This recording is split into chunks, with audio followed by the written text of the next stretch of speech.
More importantly, welcome to Purfleet. Who lives in Purfleet? Hey. Oh, well done. We've had a few more. Who doesn't live in Thurrock? I know I've seen Tom and Andy. So welcome. We'll see your passports later.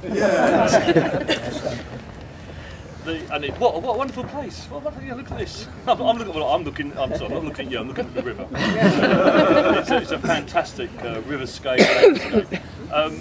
I'm Jonathan Catton. I'm the Heritage Officer for Thurrock Council, and one of my jobs in the museum service is to develop the policy of education and pride, one of our 6 policies of council. And the one that I'm particularly fond of is our heritage plaque scheme. And this will be our 10th heritage plaque.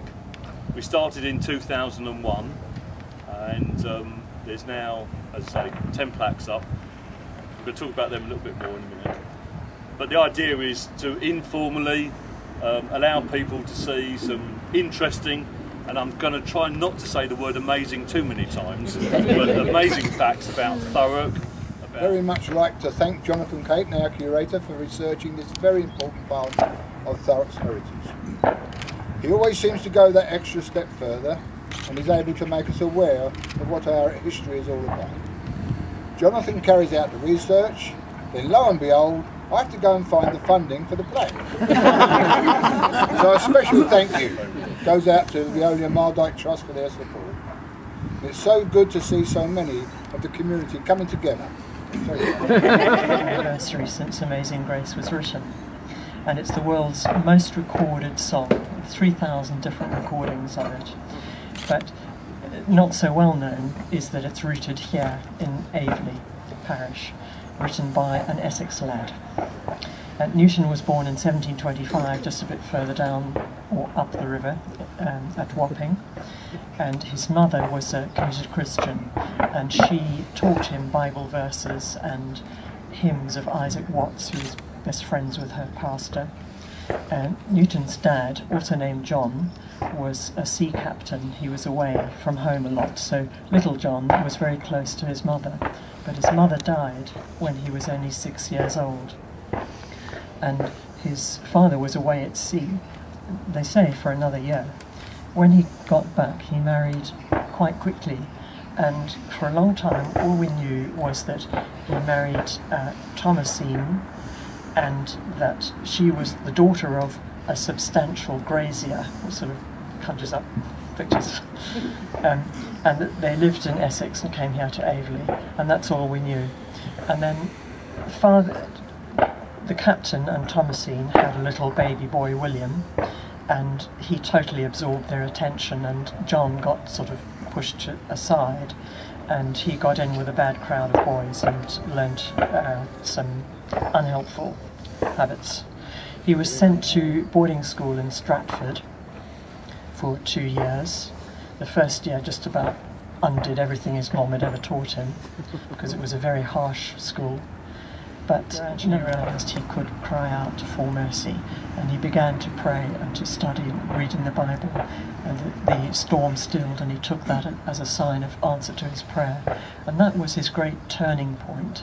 He says he didn't really grow as a Christian for another 6 years, and that was when he met in St Kitts in the Caribbean. He met up with a Christian captain, Alexander Clooney, who really helped him understand the Christian faith and that Christ died for him. And Clooney came from Stepney, just next door to Wapping. In fact, he lived just round the corner from where Newton had been born. And Clooney, his ships came from a story in 1 Chronicles 17 of King David, where the Lord reminds David, "You were just a shepherd boy when I found you," and David is overwhelmed, and how come you've brought me this far? And you've promised all these good things to me. Newton said every new year is like climbing up a hill, and you look back to see where you've been, and you look around to see how you got here, and then you look forward. So he said, well, when you look back, where were you? For himself, he says, I was a wretch, amazing grace that saved a wretch like me. So how did you get here then? 'Tis grace has brought me safe this far. And what about the future? The Lord has promised good to me. spent much of my early life in sin and folly. I thank thee, my Lord, that I've seen them once more. Little did I think then for what gracious purposes I was spared. I trust thou hast pardoned the sins of my youth, and wilt forgive the more aggravated sins of my riper years. So it's great joy to see the plaque going up today, and some of the words were, several of us had a hand in the words, and amongst them was John Pollock, the author, who made Newton's story very well known through the book Amazing Grace.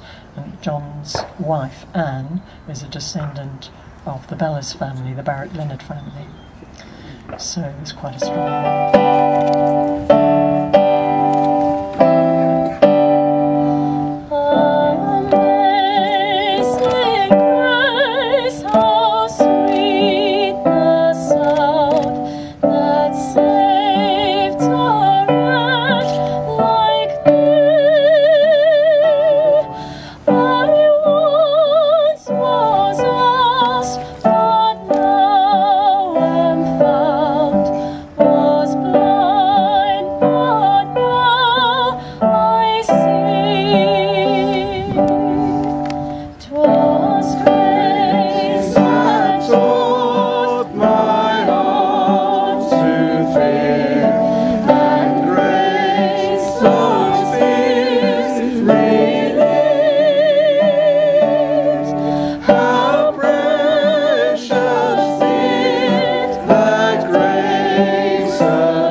And as Marilyn said, it was a combination of